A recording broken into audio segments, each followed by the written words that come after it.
What's up guys, Cory here, and today we're reviewing the brand new Seth Rogen comedy, Long Shot, starring Charlize Theron. It's kind of a cool fresh take on the classic rom-com, so let's go ahead and break it down for you today in Attack of the Review.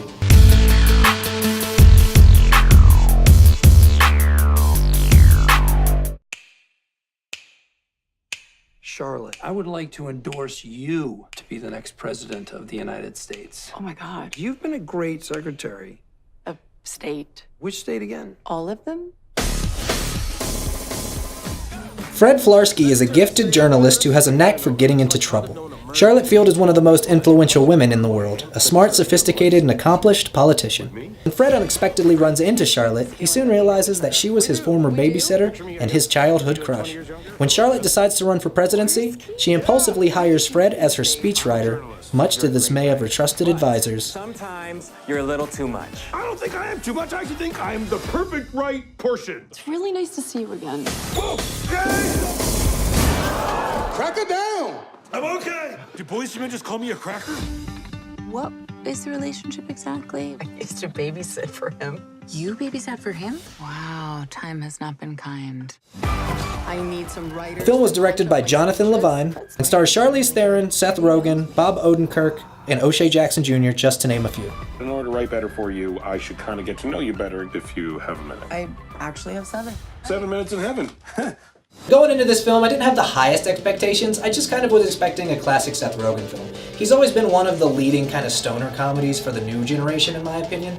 Ever since like Pineapple Express, which was one of my favorites, it really just set the bar for what he could be, because watching him in movies, you know, a long time ago, even when he started kind of playing small roles, like in Donnie Darko, for example, you never expected him to go where he has gone to today. So for me to go into this film and see, you know, that he had gotten Charlize Theron on board and that it was an R-rated rom-com, I was, you know, expecting it to be good, but not going to be, you know, something that's going to be Oscar-worthy or anything. So I think my expectations were mid-range, which helped me be pleasantly surprised, because that actually was one of Seth Rogen's best films in a long time, and one that I would highly recommend to a lot of people, not just people that like rom-coms, but a lot of comedy fans, because this honestly was up there with Knocked Up, to where there's a lot of good emotional relationship relatable things, as well as great fart jokes and some good stoner comedy. So for everyone that enjoys both of those good lighthearted films, then you're gonna love this film. And honestly, I walked out of the theater and was pleasantly surprised with the trip. I'm kind of glad I went on a $2 or a $5 Tuesday, but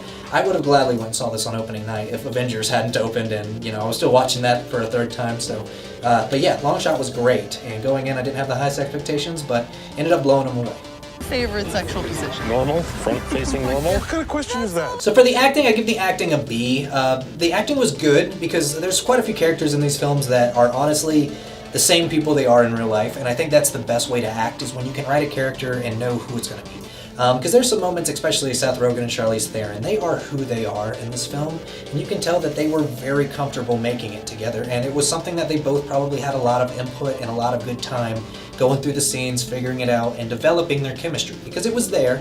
It also was slightly unbelievable at times, because you were more on that same side of a few of the characters in the film who didn't see it working out, and they were really trying to beat that into Charlize Theron's head throughout the film, because she's the politician running for president, and they want her to make good decisions.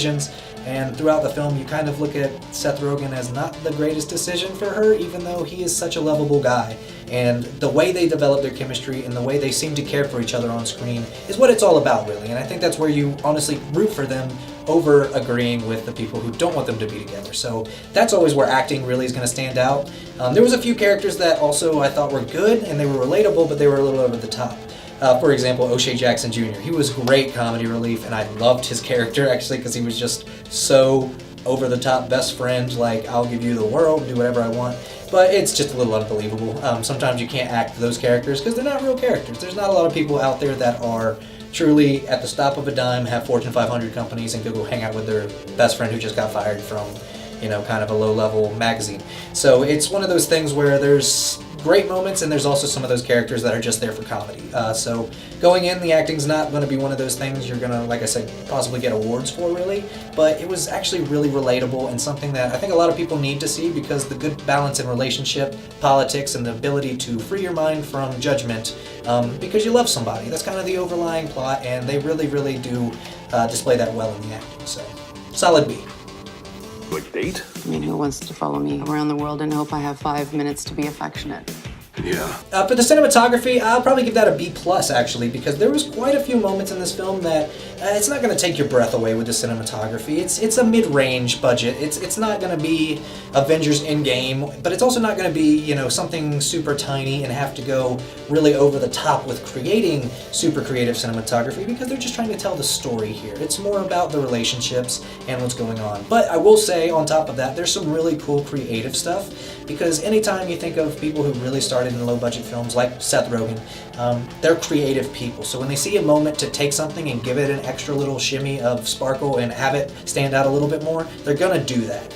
And there's a couple scenes where they'll go like POV, for example, you know, and there's a lot of drugs and things that are happening in the film, and it's kind of fun to do those things. But the thing is, when you cut back into the film and you notice certain things about the POVs or about the cuts and the scenes that were really well thought out, planned and placed there, for example, it almost makes you laugh a little extra because of that. And when the cinematography and the editing can make you feel a certain way to still giggle because of the story, because you're feeling how the characters are, that's a good thing for not only whoever the director of photography was, but the overall director and film and the cast and everyone working together on these things. Because I think they all saw the vision, they all felt the same ideas, and every time they could make one really shine on camera, they did. And that was a good thing. I feel like sometimes they didn't always, you know, play as good as it could have, but they didn't also underplay themselves in any way. They made a classic rom-com in every way they needed to with the cinematography here. So a solid B+ for the cinematography. 1,000 constituents, how they would feel if Kate Middleton I see where you're going with this. were to start dating Danny DeVito. Pretty negative reaction. Now, overall, I'd probably give Long Shot a good 3 out of 5 stars, because I didn't think it was the greatest film in the world, but it was a really fun film, and it was also something that was really cute and relatable, and the way that Charlize Theron and Seth Rogen really go to defy the odds and not only have a lot of kind of gross but crazy things happen to them throughout the film is what makes you love it so much, is that they constantly just want to be together in the film, and they stick by that every time that they are challenged.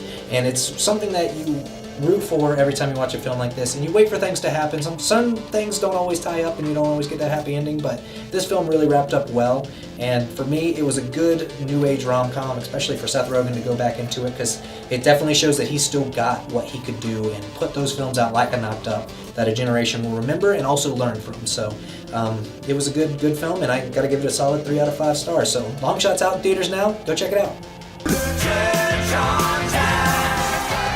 We had a situation. I'm in so much trouble. What's happened? Are they out of water? Well guys, that's all the time we have for today. Thanks for stopping by this review of Long Shot. If you saw the film, let us know what you thought down here in the comments. As always, hit subscribe over here, and we'll see you next time on Midnight Media TV.